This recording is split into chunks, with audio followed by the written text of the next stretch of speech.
Cześć załoga, witam serdecznie w kolejnym odcineczku.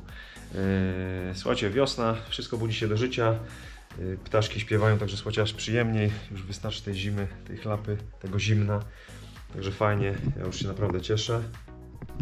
Słuchajcie, wracamy do gry, wracamy do pracy po małej, znaczy może troszkę dłuższej nawet przerwie mojej w pracy, w nagrywaniu. Tak jak wspominałem w filmie, w odcinku ostatnim, w którym mieliśmy stacyjkę w Golfie 6. Słuchajcie, sprawy prywatne, osobiste wykluczyły mnie trochę z pracy na jakiś okres czasu, ale myślę, tak jak mówię, że już wracamy do gry, więc już będziemy chyba regularnie sobie coś rzucać.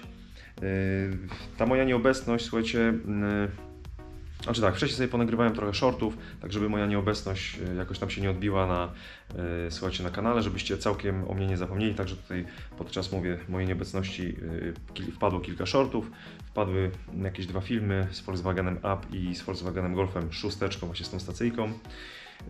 Także no, żeby tam jakiś ruch był na kanale, mówię, żebyście całkowicie o mnie nie zapomnieli. Ale mówię, już wracamy do nagrywania, wracamy do napraw, także działamy. Słuchajcie, dzisiaj odcinek, drugi film w zasadzie, w którym będziemy sobie testować pewne urządzenie. Słuchajcie, poproszono mnie, abym zrobił test takiego małego, sprytnego, okaże się jeszcze czy sprytnego, skanera diagnostycznego. Może, słuchajcie, pokażę Wam od razu, o co chodzi. Słuchajcie, jest to skaner firmy Launch. Zobaczcie, jest to skaner na Androidzie. Ja, słuchajcie, przyznam się szczerze, że nawet jeszcze go nie rozpakowywałem, także słuchajcie, zrobimy sobie razem unboxing. To tutaj w niecenie, to gdzieś tam w transporcie, także mówię, ja nawet tego jeszcze nie otwierałem.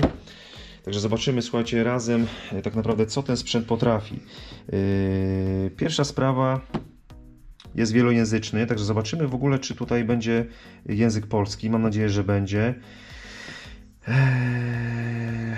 Diagnostyka zwrotna, jakieś raporty. No ogólnie skaner współpracuje z OBD2. Słuchajcie, mamy również odczyty graficzne, oczywiście kody usterek, parametry rzeczywiste i słuchajcie, no też jest informacja, że możemy sobie robić aktualizację. Także wygląda na to, że przypuszczam, że po zalogowaniu się na jakiejś platformie Launcha będziemy mogli sobie ten sprzęt, słuchajcie, aktualizować, więc fajnie się zapowiada, także zobaczymy, czy rzeczywiście tak to wygląda, jak tutaj jest opisane. I słuchajcie, teraz tak, ten tester, słuchajcie, jest dedykowany tylko i wyłącznie do Mercedesa, albo do grupy Mercedesa, zobaczymy. No, ja go zamówiłem pod kątem Mercedesa. Słuchajcie, u mnie na placu stoi już tam, znaczy stoi już dosyć długo C-klasa 2.2 diesel. Słuchajcie, tam był problem w tym Mercedesie ogólnie z mocą, auto nie miało mocy. Tam było kilka przyczyn, bo był ogólnie problem z DPF-em. Gdzieś tam wpadło swego czasu kilka shortów z tym mietkiem.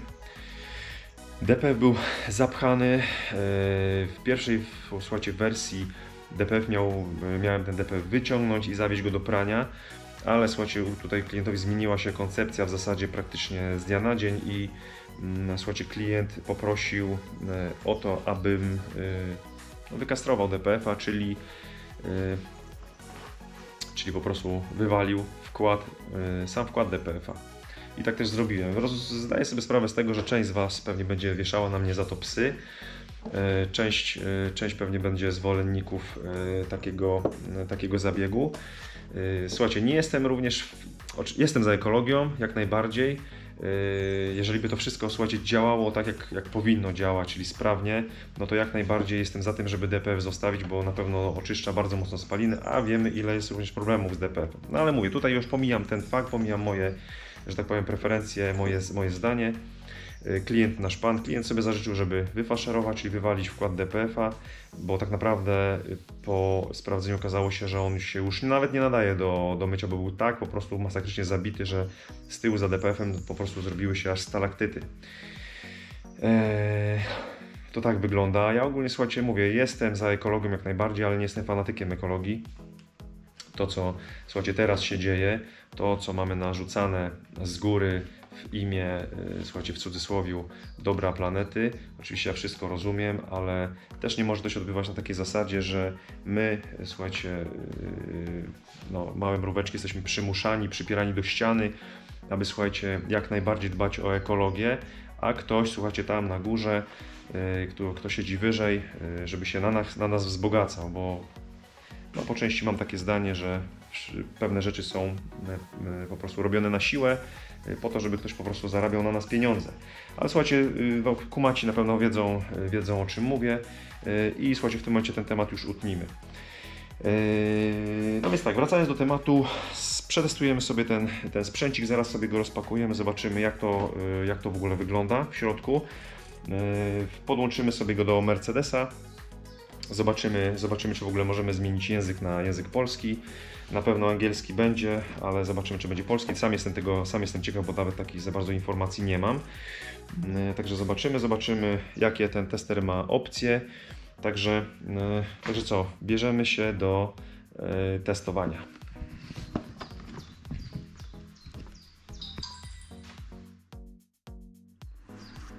No dobra, bierzemy kluczyki do Mieczysława i spróbujemy go odpalić. Słuchajcie, w Mietku ogólnie również był wymieniony akumulator, ponieważ stary akumulator to była totalna dętka.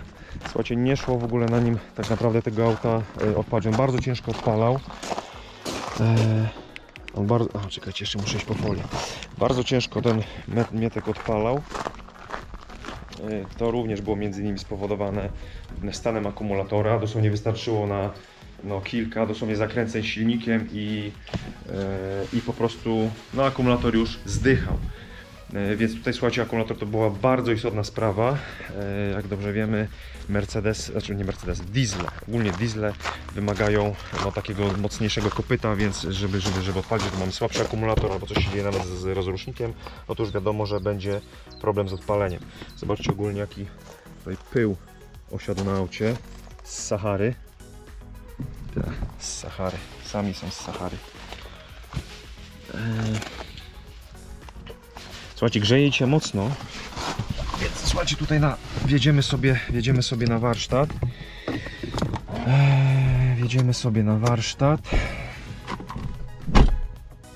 Tu ogólnie jest jeszcze jedna rzecz do zrobienia, bo tak jak wspominałem, wyfaszerowaliśmy DPF-a, ale słuchajcie, jeszcze muszę podjechać jeszcze do elektronika i słuchajcie, musimy zrobić oczywiście obowiązkowo jeszcze program, tak żeby sterownik silnika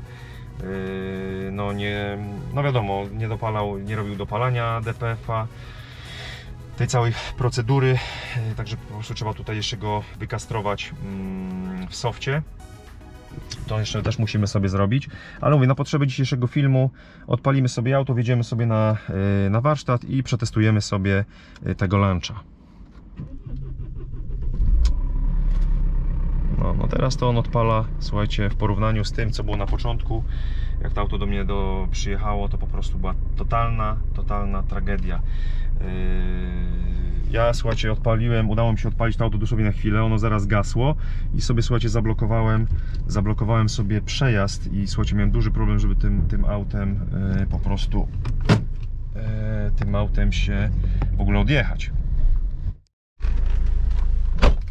Musiałem jeszcze wyciągnąć klina spod koła, bo zapomniałem, że klin jest pod kołem, a słuchajcie, auto ogólnie, jeżeli chodzi o ręczny, to pozostawia trochę do życzenia.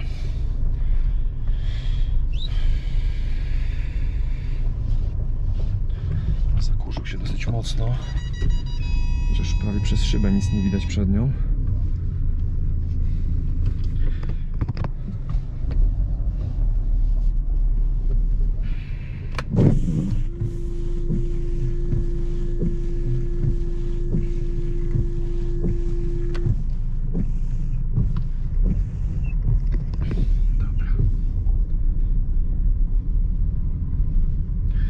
Że słońce dzisiaj dosyć mocno grzeje, także trzeba będzie powoli już wentylator wyciągać ze schowka i się chłodzić. No dobra, to słuchajcie, robimy sobie unboxing naszego testerka. No dobra. To co? Otwieramy sprzęcior.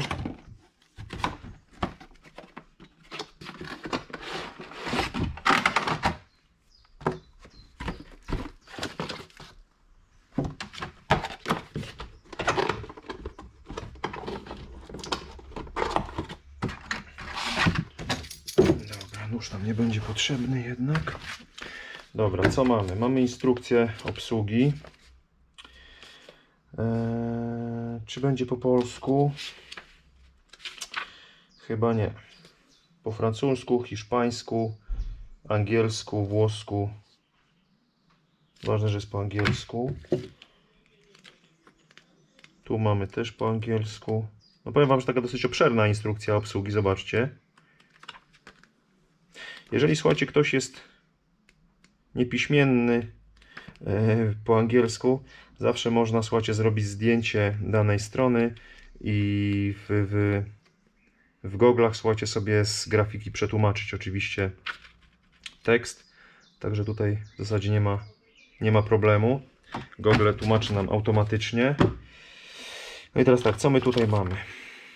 Kabel, tylko teraz tak, ten kabel jest do ładowarki, widzę, czyli jest szansa, że sprzęt ogólnie po odpięciu z gniazda OBD również będzie nam trzymał, słuchajcie, zasilanie. Dobra, co my tutaj mamy? Będziemy mieli gniazdo do ładowania. Aha, mamy, słuchajcie, również gniazdo na kartę pamięci. Także możemy sobie, widać, zapisywać również dane. Tylko teraz kwestia jest tego... Aha, dobra, to już wiem, o co chodzi chyba. Czyli... No nic, właśnie muszę poczytać instrukcję, bo może być tak, że to jest kabel, przez który podłączamy na przykład do laptopa i sczytujemy sobie jakieś tutaj, słuchajcie, zapisane parametry. Albo on może ma też sobie jakąś baterię, ale raczej chyba nie, bo nie widzę że tutaj, słuchajcie, żadnego zewnętrznego włącznika. Więc raczej on się chyba tylko może włączać pod, tak, jak dajemy mu zasilanie z gniazda OBD, albo podłączając tester pod laptopa. Dobra, ja sobie zaraz tak jeszcze przeanalizuję sobie instrukcję obsługi, a słuchajcie, teraz sobie podłączymy testerek do Mercedesa. Ogólnie nie wiem, czy wspominałem o tym, słuchajcie, tester pracuje na Androidzie, więc teoretycznie powinien to w miarę szybko, słuchajcie, w miarę szybko zasuwać. Dobra, podłączamy go do auta, zobaczymy, co on potrafi.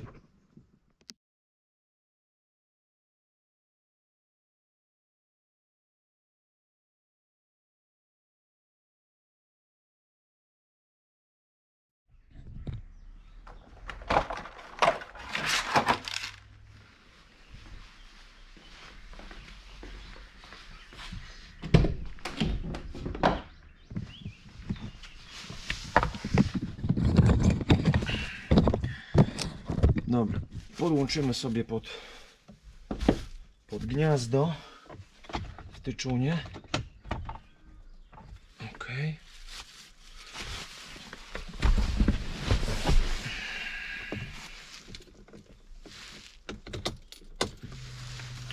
Włączamy zapłon. No i tak, testerek nam się odpala. Słuchajcie, wezmę sobie jeszcze manipulatorek. Bo prawdopodobnie tutaj ekran dotykowy będzie można sobie ekranem sterować takim długopisikiem.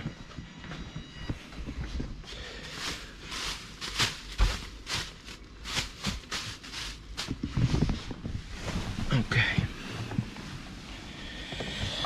No i dobra. Więc tak. Już widzę, że musimy sobie ustawić datę. Widzę, słuchajcie, że tak, tester ma możliwość dostępu do internetu, więc tutaj, słuchajcie, jestem ciekaw, co będziemy mogli przy tej opcji zrobić. Więc tak, dajemy start. Aha, i na dzień dobry język. No właśnie, jestem teraz ciekawy, czy będzie język polski. Jest polski. Słuchajcie, na samym końcu ale jest język polski. Super. Następny krok, czyli słuchajcie, od początku mamy tak naprawdę konfigurację sprzętu. Teraz wybieramy strefę czasową.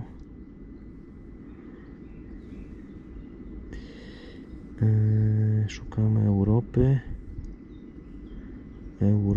Europa.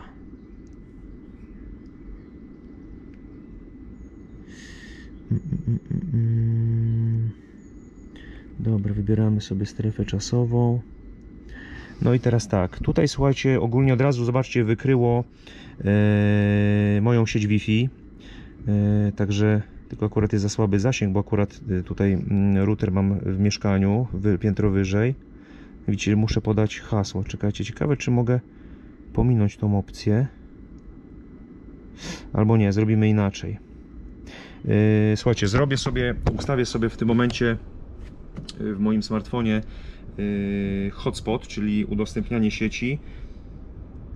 I słuchajcie, dam mu, żeby on sobie wyszukał moją sieć, bo widzę, że to chyba jest prawdopodobnie, chociaż nie, następny krok może dać, ale słuchajcie, ja sobie od razu, jak już jest konfiguracja, ja sobie, słuchajcie, od razu go podłączę do sieci, także zobaczymy, czy rzeczywiście można sobie ciągnąć jakieś aktualizacje, a z tego co widzę po opakowaniu to można. Dobra, słuchajcie, ja sobie to szybko zrobię i zaraz wracamy do testowania. No i dobra, słuchajcie, ja już sobie w smartfonie udostępniłem internet i teraz tak, od razu, słuchajcie, z automatu wykryło moją sieć, także ja sobie tutaj tylko szybciutko wpiszę hasełko.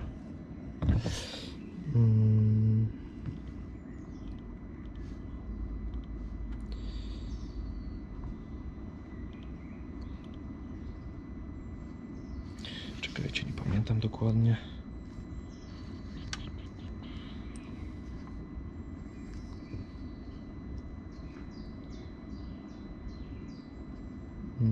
O, dobra, dobrze wpisałem. OK. Zatwierdzamy. No i dobra. Pokazało nam, że skaner połączył się z internetem i słuchajcie, dopiero teraz w sumie podświetlił nam się przycisk. Następny krok. Mamy jakiś barkod. Ja sobie na wszelki wypadek, słuchajcie, zrobię zdjęcie. Może do czegoś będzie później potrzebny. No czekajcie, zobaczymy od razu. Otwórz łącze. Zobaczymy, do czego nas przekieruje.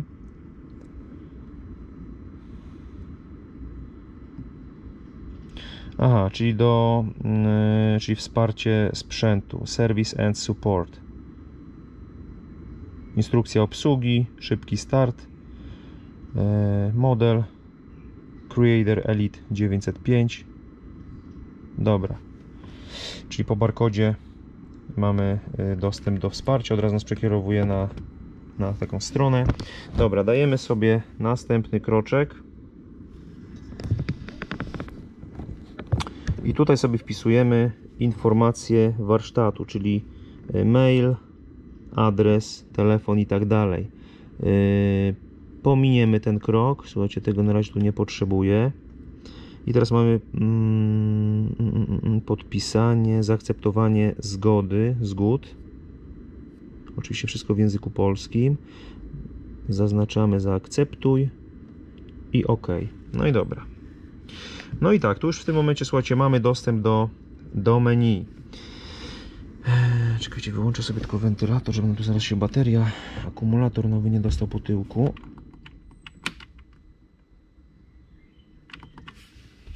Dobra, tutaj. OK. No i dobra. To wchodzimy tak. Zobaczymy sobie błędy. Na pewno będzie miał tu błędy związane z DPF-em. Bo tak jak wspominałem, tutaj jeszcze nie mamy zrobionego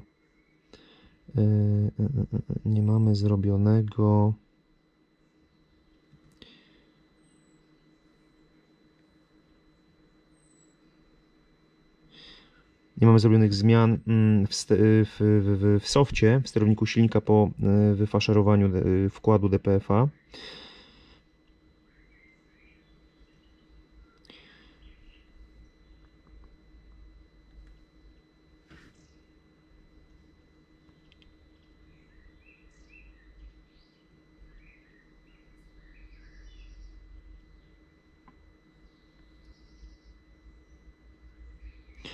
No ale tak, ogólnie słuchajcie, tutaj główne menu mamy po polsku, ale tutaj słuchajcie już to menu, że tak powiem, to drzewko niżej, no tutaj na razie jest po angielsku.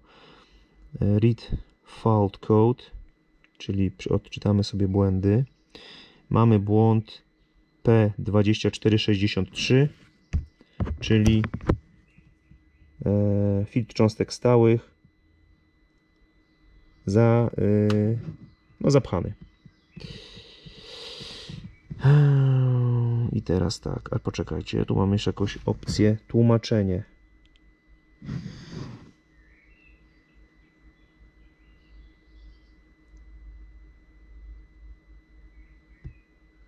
Przypuszczam, słuchajcie, że w tym momencie mamy tak, jeżeli mamy bezpośredni dostęp do internetu, kody błędów mamy po angielsku i słuchajcie, jeżeli dajemy tłumaczenie, to w tym momencie on automatycznie chyba, tak mi się wydaje, w połączeniu z siecią, on nam po prostu tłumaczy prawdopodobnie przez tłumacza, czyli ograniczenia, filtra cząstek stałych, bank akumulacji sadzy.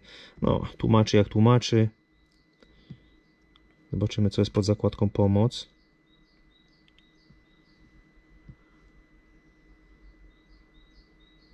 Czyli tutaj mamy ogólnie wyjaśnienie, słuchajcie, tej usterki, co może być przyczyną. No ale oczywiście też po angielsku niestety. Ok, podobne wyszukiwania, co to jest? Nie ma, tutaj nic nie mamy. Raport. Aha. Czyli słuchajcie, tutaj mamy tak, możemy sobie wypełnić z tego co widzę.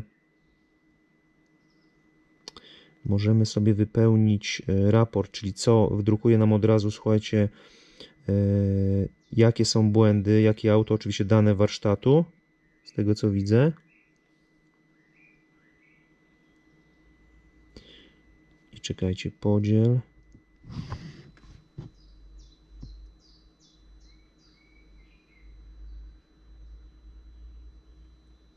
I teraz tu słuchajcie, no trzeba poczytać w instrukcji obsługi, czy to jest... Aha, czyli tu możemy chyba podać mail, na który mają być od razu automatycznie przesłany odczyt, słuchajcie, z tego testera, odczyt błędów. Czyli ogólnie no fajna może i opcja. Klient podaje nam maila, od razu na maila możemy mu przesłać bezpośrednio z tego skanera, co się dzieje z autem klienta.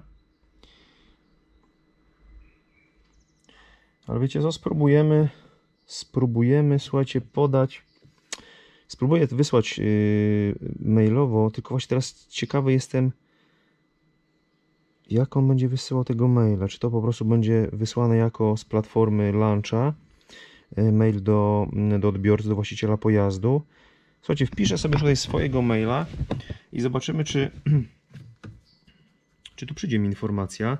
Także słuchajcie, zaraz wracamy, zaraz wam pokażę, czy to rzeczywiście działa. No powiem wam, że fajna sprawa.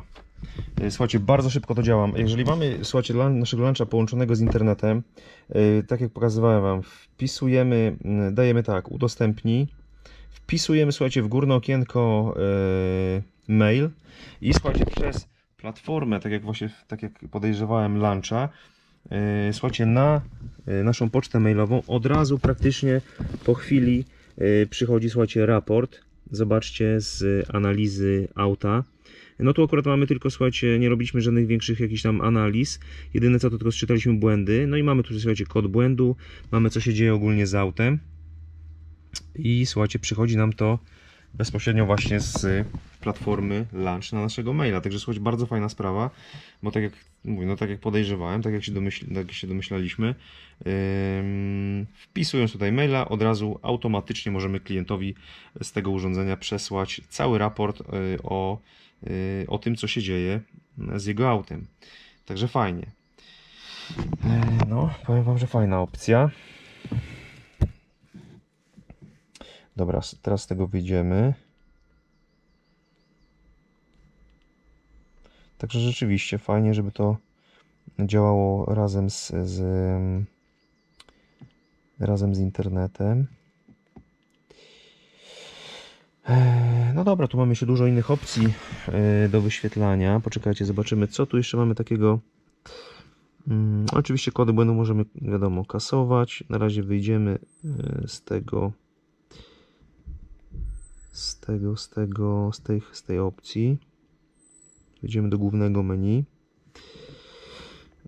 Co tu jeszcze mamy? Diagnoza.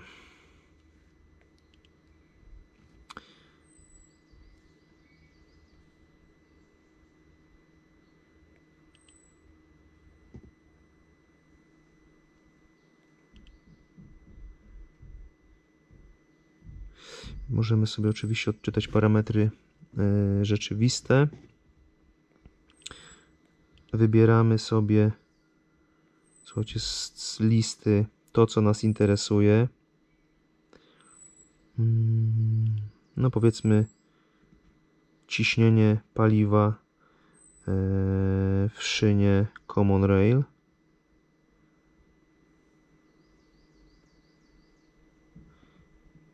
Ciśnienie w dolocie.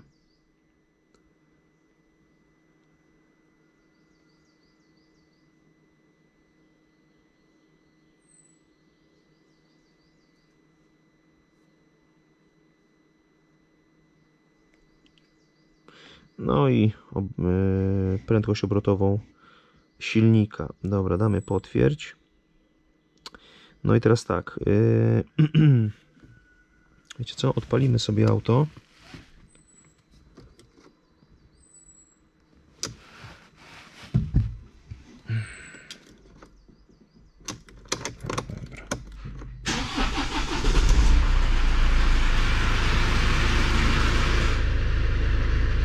Ale zagrał. Ja pierdzielę. No i tak. Pokazuje nam ciśnienie. Na szynie paliwowej oczywiście możemy sobie zrobić odczyt graficzny. Także fajnie, zobaczcie. Cofniemy. Prędkość obrotowa silnika.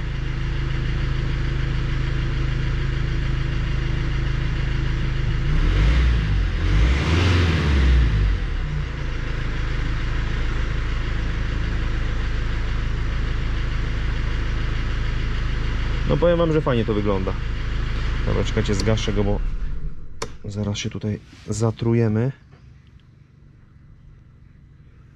I oczywiście możemy sobie, również mamy opcję nagraj, czyli możemy sobie, słuchajcie, te wszystkie parametry oczywiście zapisać.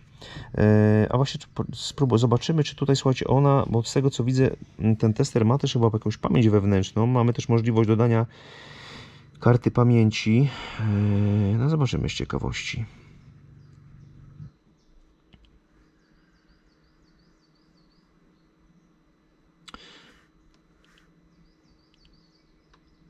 Nagrywanie. Aha, czyli on od razu te nasze parametry, słuchajcie, nagrywa nam wszystkie, które wybraliśmy. I teraz ciekawy jestem, możemy oczywiście je zapisać.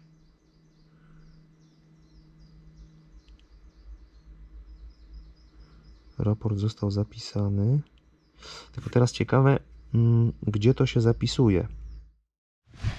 No powiem wam, że jest tych opcji, że tak naprawdę, słuchajcie, żeby zrobić tutaj, widzę, test tego sprzętu tak naprawdę od A do Z, no to trzeba by tutaj chyba poświęcić naprawdę mnóstwo czasu. Słuchajcie, wejdziemy sobie jeszcze w funkcje specjalne, zobaczymy, co on tutaj ma. No to czyli tak, no standardowo reset lampki olejowej, czyli reset serwisu olejowego, wymiana klocków hamulcowych, reset czujnika kąta skrętu, bat match, to przypuszczam, że to jest pewnie dopasowanie akumulatora, przyłączanie do nowego akumulatora, przepustnica, adaptacja. No, mamy tu różne adaptacje. Adaptacja czujnika ciśnienia, regeneracja filtra cząstek stałych, kodowanie wtryskiwaczy, adaptacja skrzyni biegów, adaptacja szyber dachu, przedniego świetlenia, zaworu EGR, adaptacja foteli, AdBlue reset, reset czujnika NOxów, stop start reset. No jest, powiem wam, tego sporo. Czujnik deszczu. No jest, powiem wam, parę tych opcji. Słuchajcie, wydaje mi się, że nawet w moim chyba CDF-ie raczej nie ma tutaj niektórych z tych opcji, bo jeżeli to jest sprzęt dedykowany do Mercedesa, no to przypuszczam, że będą opcje, których ja pewnie w CDF-ie nie posiadam, mimo tego, że to jest, no słuchajcie, pewnie, no nie pewnie, ale słuchajcie, za CDF-a ja z 10 lat temu zapłaciłem prawie 10 000 złotych. Ten sprzęt, szczerze mówiąc, nawet jeszcze nie patrzyłem, ile on kosztuje, ale na pewno jest, no myślę, że nie wiem, zaraz sprawdzimy, zresztą zaraz wam powiem. Ale no powiem wam, robi kilka fajnych, ciekawych rzeczy. Także powiem wam, że jestem dosyć miło zaskoczony. Czekajcie, czyli tak, funkcje specjalne. Wyjdziemy na razie z tego.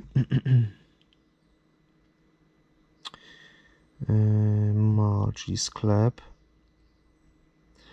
Łączy nam się teraz ze sklepem. Co w tym sklepie mamy? Kurczę, powiem wam, że wygląda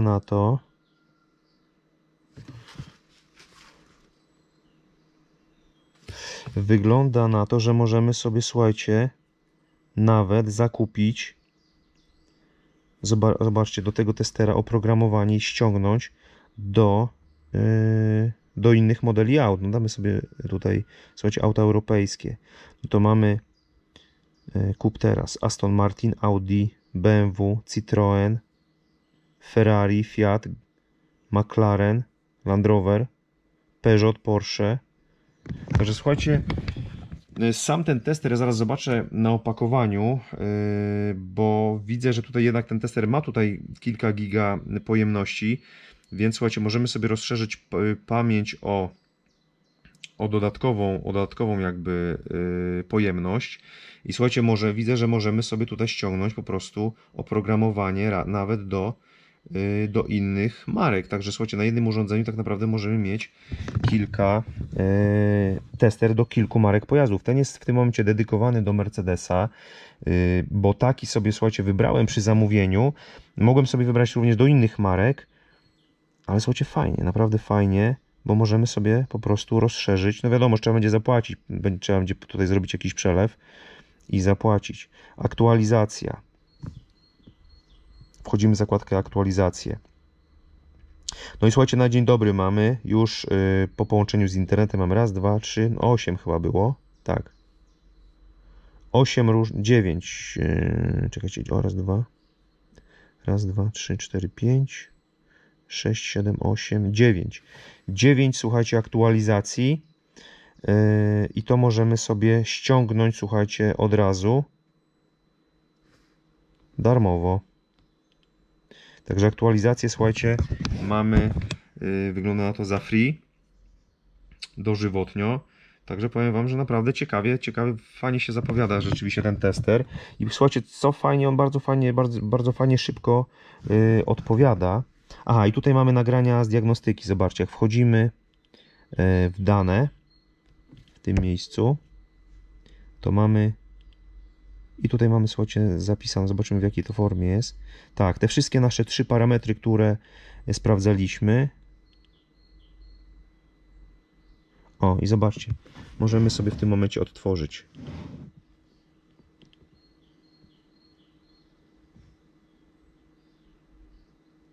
No, i idzie na powolutku. Możemy sobie przyspieszyć. No to powiem wam, że fajnie, naprawdę, kurczę, fajnie to wszystko wygląda.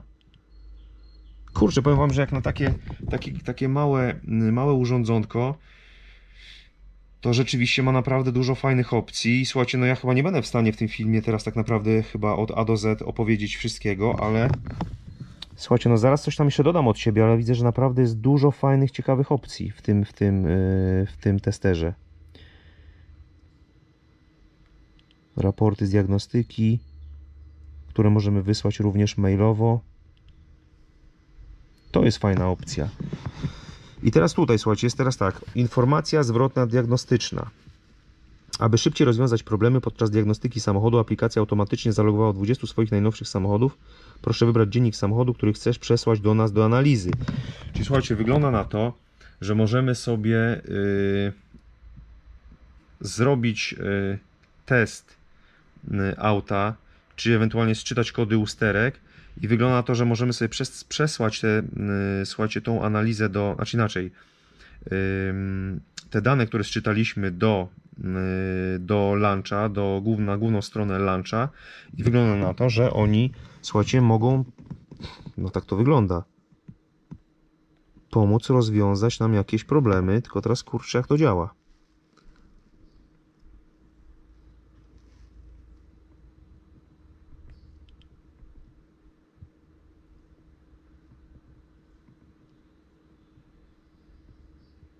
Czyli najpierw musimy zaktualizować sobie soft w testerze.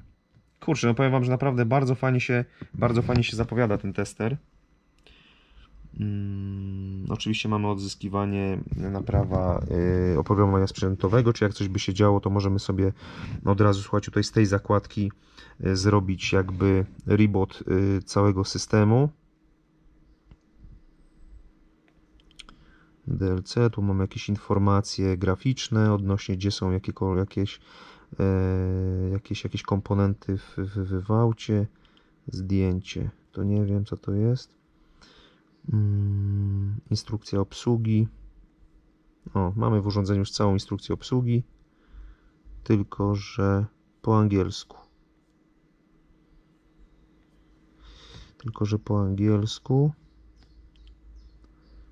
Czyli tak, sklep mamy przerobiony, aktualizacja przerobiona, dane przerobione, ustawienia. Tutaj sobie możemy zmieniać jednostki miary, jasność, dźwięk, dowolnie, strefa czasowa, język, informacje o warsztacie, czyli możemy sobie wpisać nasze dane naszego warsztatu. Czyszczenie, możemy sobie zrobić zrzut ekranu również. I informacja o testerze.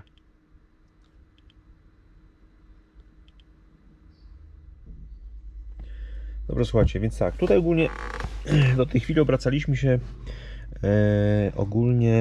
głównie wokół silnika, w opcji tutaj silnikowych, ale tak, wchodząc, słuchajcie, wyszukując sobie po aucie, czyli tak, robimy sobie wyszukiwanie manualne, wyszukujemy sobie modelu, czyli mamy tak, C-klasa 204, kombi, mamy do wyboru benzyna, diesel, wybieramy diesel, lewo, prawo, stronna kierownica po lewej stronie i tutaj mamy, to jest C250. I teraz tak, jednostki sterujące. No i tutaj, słuchajcie, możemy sobie już popatrzeć w opcje innych komponentów w tym aucie. Czyli tak, no tłumaczenie jest jakie jest: prowadzenie, podwozie, system wspomagania kierownicy, ogólnie nadwozie, informacja, komunikacja, siedzenia, drzwi, klimatyzacja. Wejdziemy sobie w podwozie na przykład. I co my tutaj mamy? Adaptacyjny system tłoczenia ADS, AMG, jednostka napędowa, elektryczne wspomaganie kierownicy, ESP, elektroniczny program stabilizacji, czy ogólnie hamulce. Wchodzimy.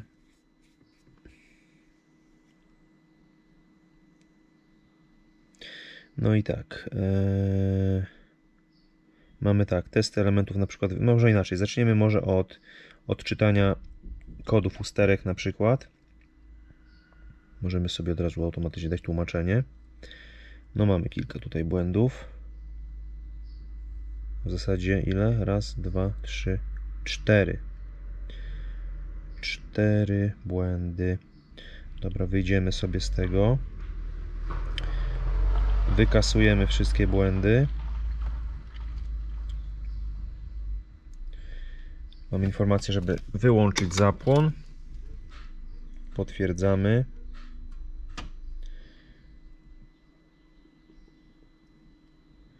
Coś tam sobie system mieli. Włączamy zapłon. I potwierdzamy. Mamy informację, że błędy nam wyczyściło. Odczytamy jeszcze raz. Nie mamy żadnych błędów. Dobra. Wychodzimy z tego systemu. Wychodzimy z systemu. Może zrobimy inaczej. Specjalne funkcje. Jakie mamy specjalne funkcje tutaj akurat przy hamulcach?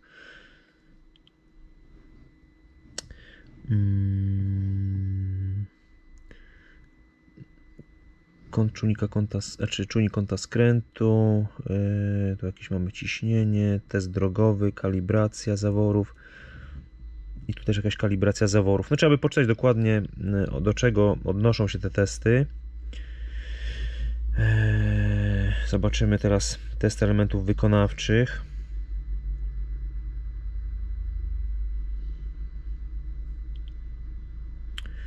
Zawory wspomagania kierownicy i zawór regulacji pompy wspomagania, pompa wysokociśnieniowa i zawory regulujące ciśnieniem. No, czyli mamy tutaj kilka opcji testów elementów wykonawczych.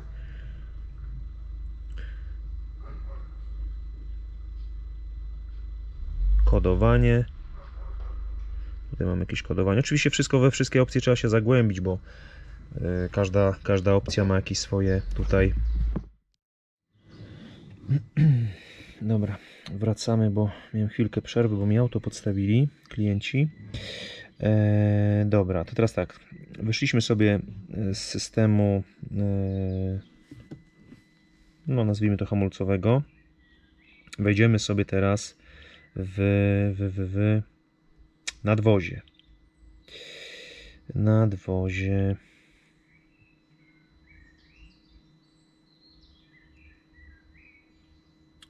Jakieś panele sterowania, elektroniczna stacyjka zapłonu, bezkluczyk, moduł kolumny kierownicy, panoramiczny dach przesuwany, tylna kanapa zasilana, lewy przedni, to jest zwijacz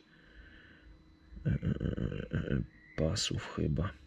No jedyne co, słuchajcie, tutaj trochę samo tłumaczenie tego troszeczkę pozostawia do życzenia.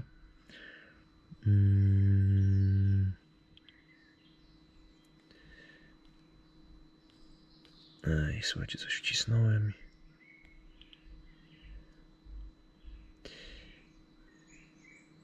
Odczytywać, wiadomo, kasować błędy,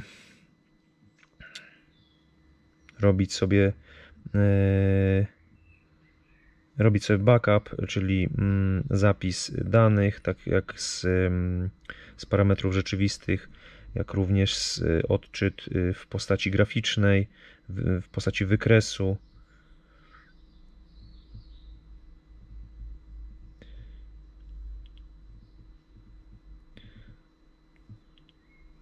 Wspomaganie kierownicy. Ale to raczej chyba wspomaganie kierowcy. Driver Assistance System, tak, czyli tu jest trochę źle przetłumaczone. Czyli system wspomagania kierowcy. System DT, inteligentny system czujników radarowych. Tak, to dalej. Parktronic, kamera cofania, jednostka sterująca czujnikami. No jest, słuchajcie, tego sporo. System monitorowania ciśnienia w oponach. Wejdziemy z ciekawości.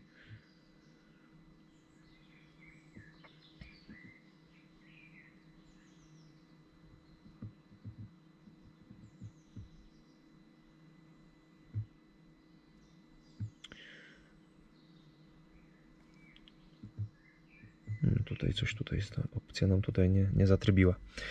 No ale słuchajcie, w każdym razie w każdym z systemów ogólnie mamy naprawdę dosyć sporo możliwości do działania. Także powiem Wam, no testerek fajny, możemy sobie go oczywiście rozbudować o licencję na inne marki. Możemy sobie z tego co widzę wgrać, ściągnąć system, który będzie obsługiwał inne marki, inne pojazdy. Także no dosyć fajna opcja, ma dużo fajnych tutaj, słuchajcie, opcji. Ale tak, ogólnie słuchajcie, ten Android bardzo fajnie tutaj, rzeczywiście bardzo szybko, sprytnie, słuchajcie, chodzi, szybko, słuchajcie, tester nam reaguje. Mamy dostęp do aktualizacji na bieżąco darmowych, możemy sobie system rozbudować o inne marki pojazdów, diagnoza OBD2 wszystkich systemów, zapis danych, możliwość wysyłania raportów ze skanowanego systemu do klienta mailowo. Także słuchajcie, fajne opcje. Jeszcze nie spotkałem się w żadnym testerze z tą opcją. Możliwe, że się nie zapoznałem lub gdzieś tam chociaż nie kojarzę, żebym miał taką opcję w CDF-ie. Musiałbym jeszcze raz sprawdzić. No ale tutaj jest, także łączymy się bezpośrednio z netem, możemy sobie z telefonu szybko zrobić hotspot, udostępnienie internetu i tak naprawdę, słuchajcie, mamy fajne urządzenie. Dobra, wiecie co? Zrobimy sobie krótką przerwę. Zrobimy tak. Ja sobie, słuchajcie, spróbuję puścić aktualizację w testerku.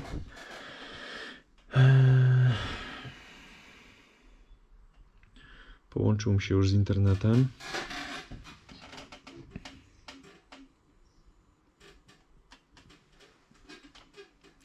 Dobra, zaznaczymy sobie.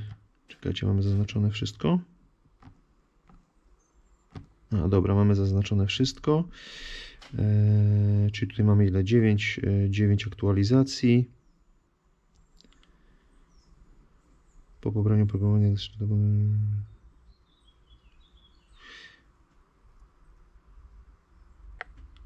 Dobra.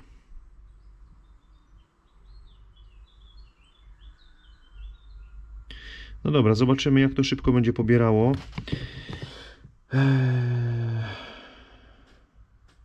Dobra, sobie patrzę na zegarek. Chwilkę sobie zrobimy, słuchajcie, małej przerwy. I myślę, że jak pobierze sobie aktualizację, zobaczę, czy wszystko hula. I słuchajcie, myślę, że zrobimy sobie taki mały test w terenie. Słuchajcie, zrobiłem również przerwę dlatego, żeby sobie troszeczkę, słuchajcie, poczytać instrukcję, bo rzeczywiście, powiem Wam, ten sprzęt jest dosyć mocno rozbudowany, nie spodziewałem się tego. Myślałem, że to będzie, słuchajcie, tak jak jeden z moich kilku takich, powiedzmy, sprzęciorów, takich prostych, powiedzmy, wiecie, do takich szybkich zadań. Mam takich też kilka różnych śmiesznych, słuchajcie, testerków, które gdzieś tam używam okolicznościowo.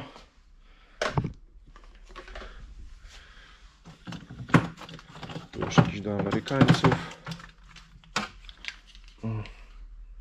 Jakiegoś Maktula. Co ja tu jeszcze mam? Tu jest jeszcze jakiś, także słuchajcie, mam kilka takich różnych sprzęciorów i myślałem, że to będzie coś podobnego, słuchajcie, ten launch, coś na zasadzie, powiedzmy, tych, bo tu też niektóre są właśnie do wybranych marek, grupa Volkswagena, ogólnie WAG.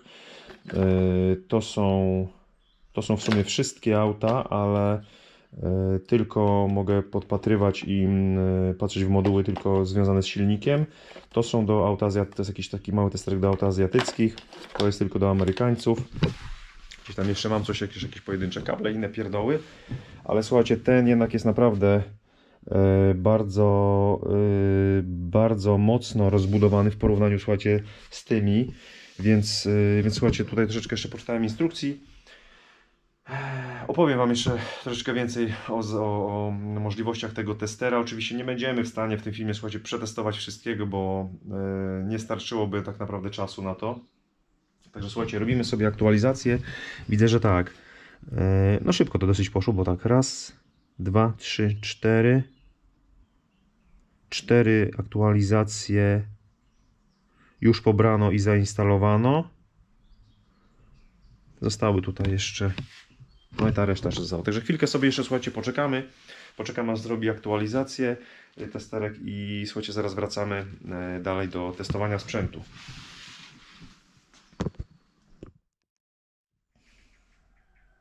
No więc tak, słuchajcie, aktualizacje dosyć szybko, w miarę sprawnie to poszło. Także odpinamy sobie urządzonko od laptopa. Podepniemy sobie pod Mercedesa. I zrobimy sobie, słuchajcie, jakiś taki teścik drogowy. Wrzucimy sobie jakieś parametry, słuchajcie, do czytania. Zapiszemy sobie jakiś odczyt graficzny. Zobaczymy, jak to nam pokaże. Tak powiedzmy, no, na żywo, czyli podczas jazdy, jak te parametry będzie nam pokazywało. Później sobie je odtworzymy. No i myślę, że na koniec jakoś sobie już tam podsumujemy. Może zrobimy sobie jakieś wysterowanie jakichś elementów wykonawczych. Także co, jedziemy na próbę. Ja podpinam sprzęcior i ciąg dalszy testu.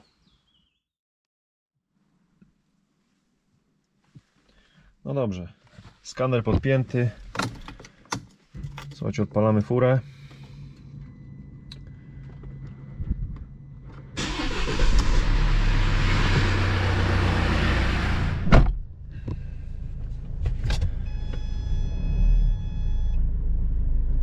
Dobra, wyjedziemy sobie autem z garażu. Okej. Dobra.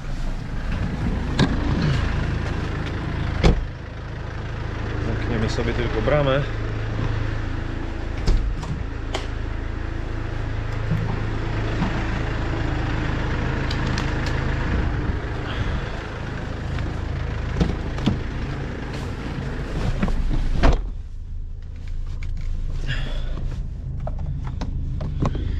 Dobra, i teraz tak. A nie wziąłem tego długopisiku. No nic, ale palcem też spokojnie możemy sobie tutaj podiagnozować. Dobra, więc tak, wybieramy sobie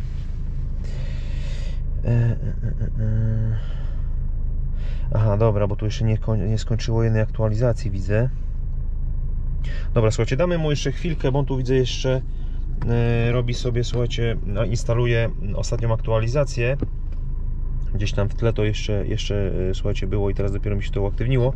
Więc poczekamy jeszcze sekundkę i zaraz wracamy. Wybierzemy sobie jakieś komponenty, jakieś parametry do podejrzenia. Zrobimy sobie jazdę próbną. No i zobaczymy, jak to tutaj się sprawuje, jak to działa.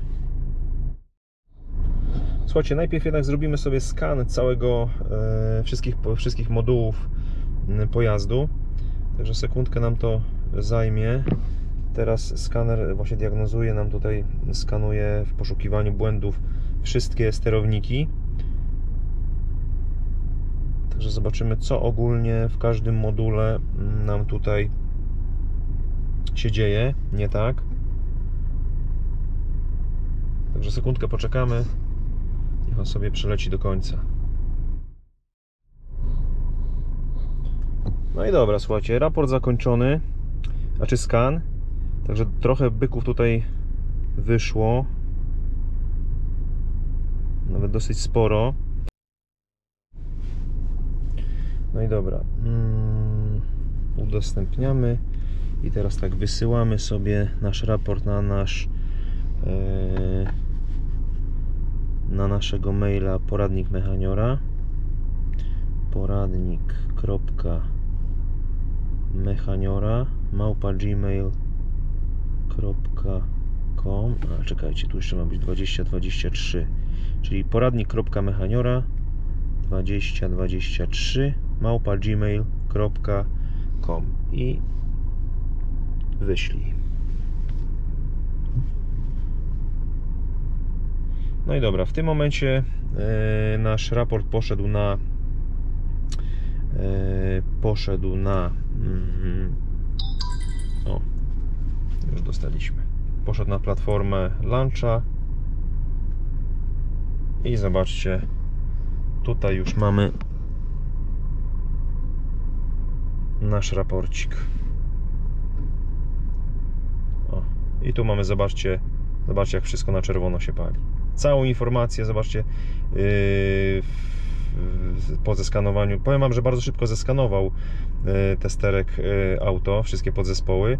I zobaczcie, robicie taki test, robicie taki skan, czy czegokolwiek, jakiegokolwiek parametru, czy wszystkich, wysyłacie klientowi i praktycznie od razu od ręki klient ma, wysyłacie na swoim mailu. Także naprawdę bardzo fajna, przydatna opcja. Dobra, więc tak, jak już to mamy zrobione, słuchajcie, ja sobie wyczyszczę całą tutaj historię zapisanych kodów, błędów. Mamy oczywiście, na maila nam przyszła cała lista, więc tutaj nic nam nie zginie, jeżeli coś potrzebujemy do dalszej diagnostyki.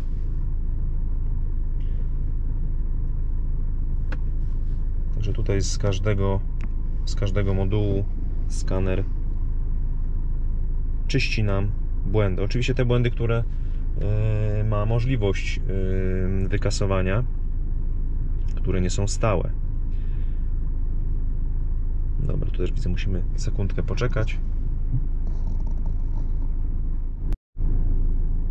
Dobra, błędy wykasowane. W tym momencie skaner każe nam wyłączyć zapłon. Więc wyłączamy zapłon, wciskamy OK. Czyli cała pamięć kodów usterek jest w tym momencie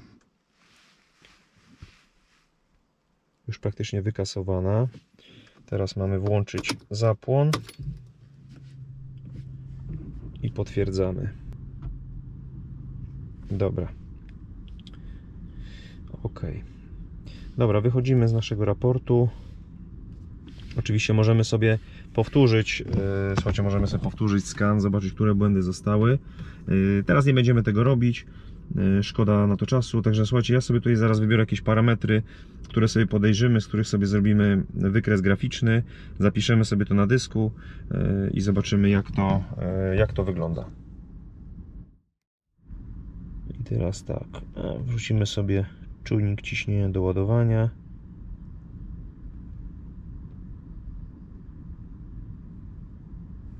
Prędkość silnika.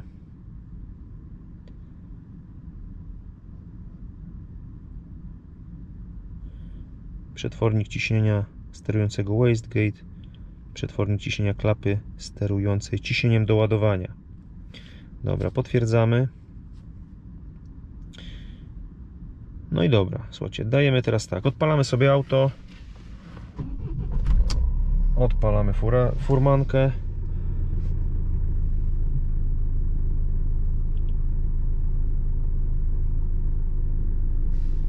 Słuchajcie, możemy sobie podejrzeć wybrane parametry. Dobra, teraz tak, wciskamy nagraj i słuchajcie, w tym momencie parametry pracy silnika są rejestrowane. Także co? Przejedziemy się kawałek. Oczywiście auto, słuchajcie, tam będą zafałszowane wyniki, bo w tym momencie jeszcze nie mamy zrobionego, tak jak wspominałem na początku filmu, programu, który ze sterownika silnika, z oprogramowania wyrzuca nam całą, powiedzmy, że tak powiem, sterowanie dopalaniem DPF-a, więc tutaj on też cały czas widzi właśnie ten błąd związany z DPF-em, więc póki tego, słuchajcie, nie ogarnę, póki tego nie zrobi elektronik, to słuchajcie, tutaj na pewno no, auto jeszcze nie będzie miało takich parametrów, no bo ogólnie nie ma mocy, auto jest słabsze, Także no najpierw musimy się po prostu tym zająć, ale w tym dzisiejszym filmie chodzi głównie tylko o to, żeby pokazać Wam tą pracę tego urządzenia. Auto w tym momencie ogólnie kręci się w zasadzie do 3000 obrotów. Dochodzi do 3000 obrotów i jest już, słuchajcie, no i auto w tym momencie już dalej nie chce współpracować, czyli nie ma mocy. No ale cóż, niech tam się chwileczkę nagrywa. Dobra, słuchajcie, wyjedziemy sobie tutaj poza teren zabudowany, tam spróbuję sobie troszeczkę auto przycisnąć i zobaczymy sobie, jak to tam wyszło na wykresie graficznym.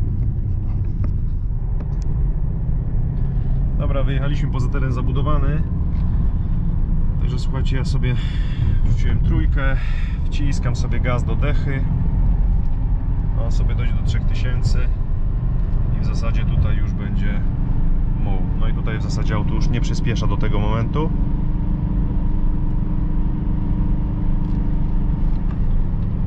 No i dobra. Także no coś tam nam się nagrało. Ja za chwilkę się zatrzymam. Dam sobie pauzę w nagrywaniu i zaraz sobie tak pokrótce zerkniemy, co tam się fajnego, ciekawego nagrało.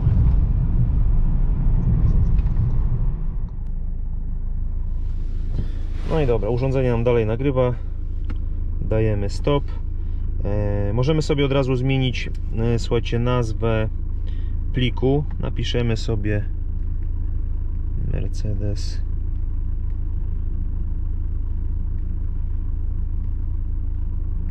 Dobra, potwierdź. OK. I teraz tak, zobaczymy. Raport został zapisany. Czyli teraz będziemy sobie musieli wejść do danych.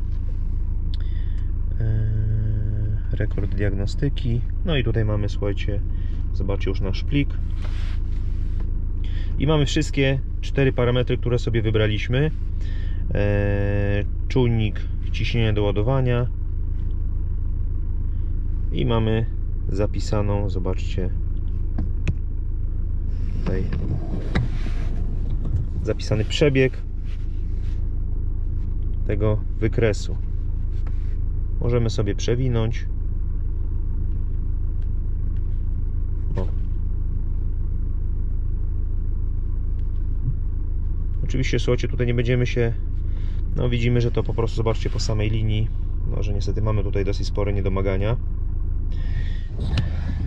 Także słuchajcie, ogólnie ten film, tutaj nie będziemy się zagłębiać w tym filmie oczywiście w parametry, jakie generuje auto, bo w tym momencie głównie tylko testujemy sprzęt, więc jeżeli chodzi o samo auto, to przypuszczam, że z tego będzie inny odcinek. Ale słuchajcie, no ogólnie testerek naprawdę, powiem Wam, robi fajną robotę. Dobra, cofniemy się teraz do prędkość silnika.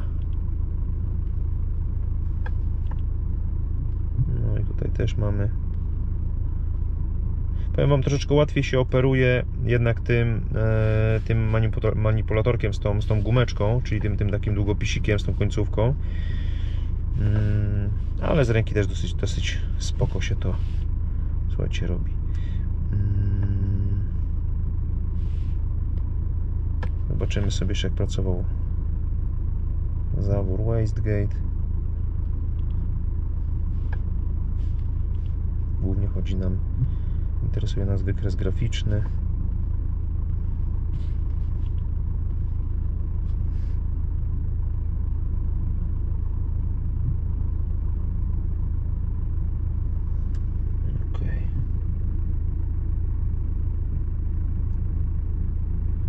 No ogólnie, słuchajcie, praca tutaj podzespołów silnika jeszcze pozostawia do życzenia, ale to mówię, to jest jeszcze wszystko w trakcie diagnostyki. Także powiem Wam, ogólnie sprzęcik naprawdę dosyć fajny, naprawdę jestem zaskoczony jego funkcjonalnością, ma bardzo dużo fajnych opcji, ale słuchajcie, o tym sobie chyba, myślę, podsumujemy to wszystko już na warsztacie.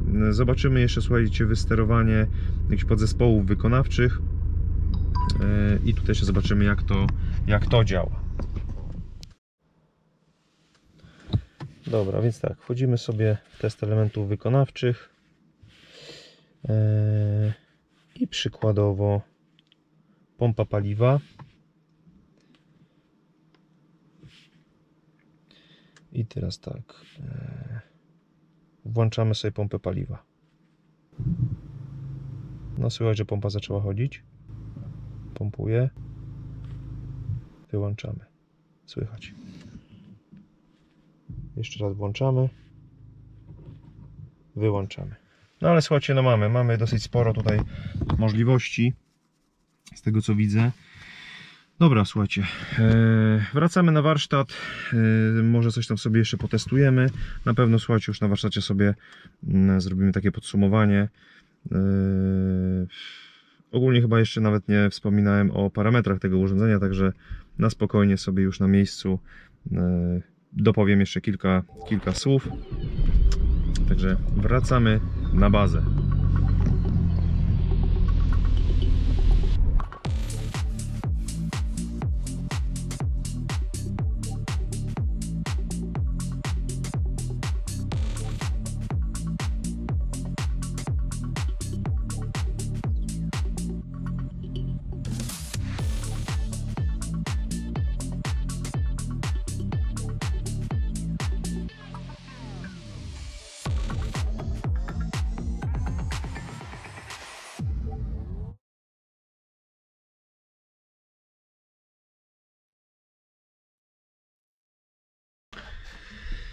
No więc tak. Launch X431 Elite Benz. Powiem wam, małe urządzenie, ale wbrew pozorom powiem wam, że jest to pełnoprawne urządzenie diagnostyczne. Słuchajcie, żeby przetestować to urządzenie w pełni, to tak naprawdę trzeba by sporo czasu, ale już słuchajcie, po tym teście, który teraz zrobiliśmy, ja sobie też tutaj gdzieś jeszcze poza kamerą też parę rzeczy posprawdzałem. Powiem wam, że jest to, mogę to nazwać tak naprawdę pełnoprawnym kombajnem diagnostycznym. Powiem wam, naprawdę bardzo fajne urządzenie do diagnostyki. Słuchajcie, niewielkie rozmiary. Pracuję na Androidzie, więc dosyć szybko, słuchajcie, to urządzenie działa, dosyć szybko zasuwa, bardzo szybko reaguje. Dotykowy ekran. Ekran mógłby być troszeczkę większy, chociaż powiem wam, że nie przeszkadza to w jego użytkowaniu. Powiem wam, że jestem naprawdę zaskoczony ilością funkcji, które to urządzenie sobą reprezentuje. I naprawdę powiem wam, że jestem zaskoczony. Słuchajcie, warto nadmienić tak. Urządzenie posiada 4-rdzeniowy procesor 1,3 GHz, 1 GB RAM pamięci i 16 gigabajtów wbudowanej pamięci ROM. Także powiem wam, sporo. Także, a jeszcze oprócz tego, słuchajcie, mamy możliwość, z tego co widzę, bo mamy wejście, tak jak już wcześniej pokazywałem, mamy wejście na kartę SD, więc wygląda na to, że mamy możliwość rozbudowania tego urządzenia o dodatkową pamięć. To jest tak. Co jeszcze można powiedzieć o tym urządzeniu? Słuchajcie, samo to, że tak naprawdę to urządzenie obsługuje wszystkie komponenty w pojeździe. Mamy możliwość podejrzenia parametrów rzeczywistych, możemy sczytać kody usterek, możemy je wykasować. Słuchajcie, mamy możliwość zapisania danych w czasie rzeczywistym w formie cyfrowej. w formie graficznej, w formie wykresu graficznego. Słuchajcie, bardzo mi się podoba opcja właśnie tego zapisu graficznego i ogólnie zapisu parametrów. Oczywiście mają to też inne testery diagnostyczne, ale tutaj słuchajcie, w zasadzie pierwszy raz się spotykam z tym, że po połączeniu z internetem, z siecią możemy bezpośrednio wysłać cały raport diagnostyczny od razu na maila, słuchajcie, klienta danego diagnozowanego pojazdu. To powiem Wam, jest bardzo duży plus i bardzo szybko to działa. Informacja idzie na platformę Launcha i z platformy Launch od razu jest przesyłana praktycznie po chwili mailowo na wcześniej wskazany adres mailowy. Także bardzo szybko to idzie. Słuchajcie, z takich plusów tego urządzenia to na pewno, słuchajcie, jest to, że jeżeli zakupicie sobie taki sprzęcior, słuchajcie, macie bezterminowe dożywotnie aktualizacje. Możecie sobie korzystać, słuchajcie, z aktualizacji na stronie Launcha. Także to jest bardzo duży plus.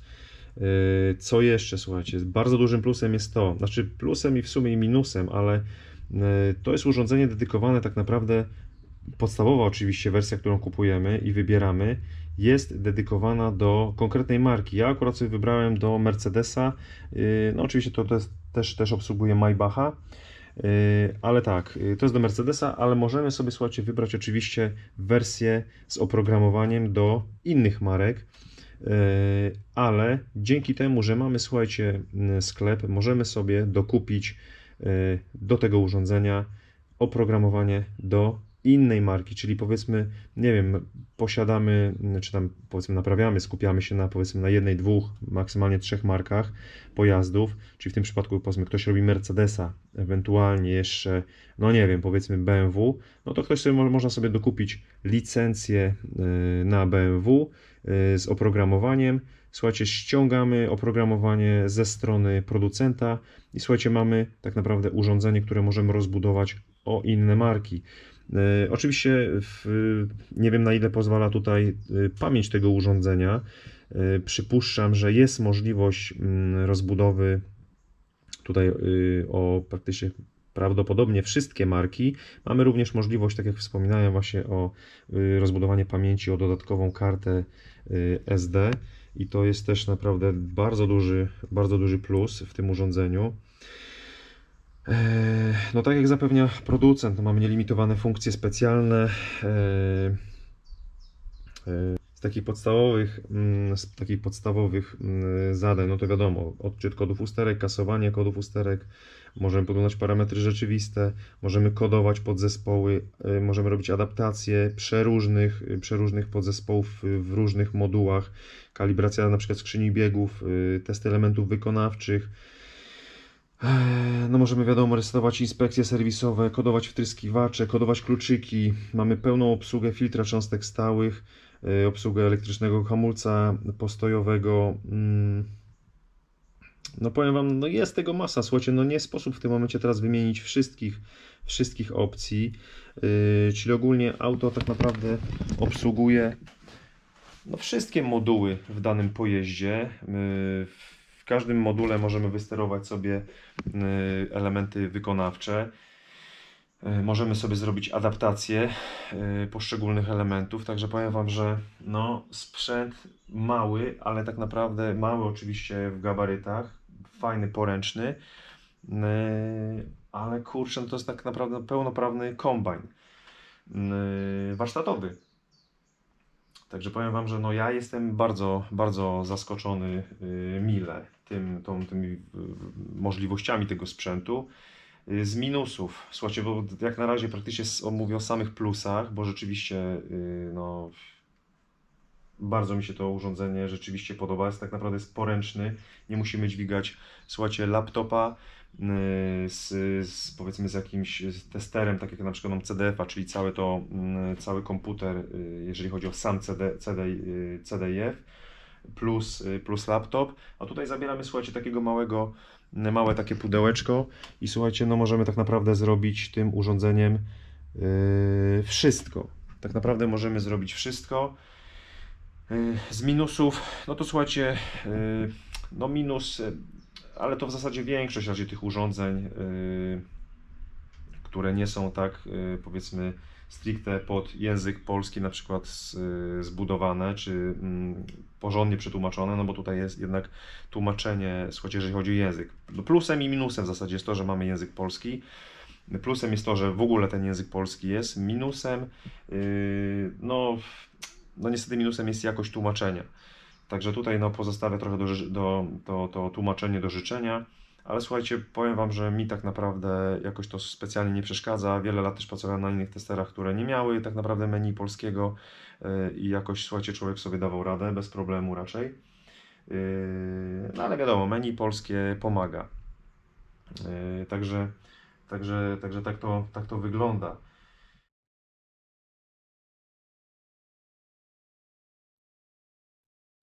Także słuchajcie, już tak podsumowując, zapytacie, czy poleciłbym ten sprzęt. Także powiem Wam, że tak, poleciłbym i to z czystym sercem, bo powiem Wam, że naprawdę bardzo, bardzo miło mnie ten sprzęcik zaskoczył. Małe gabaryty, poręczny, słuchajcie, i przede wszystkim duży, bardzo duży zakres działania tego urządzenia. No sprawia, że jest po prostu, tak jak wspominałem, pełnoprawnym, pełnowartościowym narzędziem do diagnostyki praktycznie w każdym aucie. I słuchajcie, na pewno będę skorzystał z tego urządzenia. No to tutaj akurat to mam w tym momencie podstawową wersję, która obsługuje Mercedesa i Maybacha. Maybachów za dużo nie robię, Mercedesów w sumie troszeczkę więcej, ale też za dużo nie. Tutaj w zasadzie ten sprzęt zamówiłem głównie bardziej właśnie pod tego, słuchajcie, Mieczysława, z którym już tutaj od jakiegoś czasu walczę. Ale słuchajcie, będę chciał na pewno rozszerzyć zakres działania tego skanera o grupę Waga, także tutaj na pewno, słuchajcie, będę chciał wykupić licencję właśnie gdzieś tam, która gdzieś tam oscyluje w grupie naokoło grupy Waga. Będę musiał zobaczyć, czy osobno jest Volkswagen, Audi, Seat, Skoda. Nie wiem, jak to tam będzie rozwiązane w tym momencie. Raczej powinno być wszystko w jednym pakiecie. Więc na pewno sobie taki pakiet do tego urządzenia dokupię i powiem Wam, że naprawdę bardzo chętnie będę z tego urządzenia korzystał, bo jest bardzo sprytne, poręczne. I co? No i naprawdę fajnie, sprawnie, szybko to wszystko działa. No tak jak mówię, no jedyny minus to w zasadzie, który tak naprawdę stwierdziłem, znalazłem, no to jest tylko jakość tłumaczenia, bo mogłaby być naprawdę dużo lepsza. Tutaj takie mamy tłumaczenie, no wiecie, na poziomie Google'a. Także to jest praktycznie taki jedyny minus. No pewnie gdzieś tam w trakcie użytkowania tego sprzętu może gdzieś tam się pojawią, może stwierdzę również gdzieś, że są jakieś też inne minusy. Ale słuchajcie, no na razie, no szczerze Wam mogę powiedzieć, że po prostu ten sprzęt bardzo mi się, słuchajcie, spodobał i bardzo mi, słuchajcie, przypadł do gustu, bo no, naprawdę jest sprytny. Także myślę, że będzie u mnie dosyć poważnie sobie działał i będę z niego często korzystał. Także no co, myślę, że w tym momencie w zasadzie możemy sobie zakończyć już ten teścik. Słuchajcie, tak jak wspominałem, można by tu tak naprawdę godzinami siedzieć i, słuchajcie, testować, no tak jak każdy inny sprzęt, powiedzmy. Ja nie mówię o tamtych sprzętach, tych małych, które Wam pokazywałem, które gdzieś są ukierunkowane, powiedzmy, na jedną markę czy grupę pojazdów. I to czasami, powiedzmy, do testowania tylko, powiedzmy, poszczególnych komponentów, tak jak mam na przykład dwa testery, którymi mogę testować tylko podzespoły naokoło silnika, czyli mogę tylko wejść powiedzmy w silnik i wszystkie moduły, podzespoły naokoło silnika, sterujące silnikiem. Nie mogę wejść w hamulce, nie mogę wejść w inne tego typu rzeczy. I one też nie mają tak naprawdę często możliwości na przykład kodowania. Tutaj to urządzenie jest pełnoprawnym kombajnem diagnostycznym, które na pewno sprawdzi się w każdym warsztacie. Także słuchajcie, polecam z czystym sercem. Słuchajcie, tutaj pod tym filmem będziecie mieli, wrzucę Wam link do tego urządzenia. Będziecie mogli sobie sprawdzić, jak to w ogóle wygląda cenowo.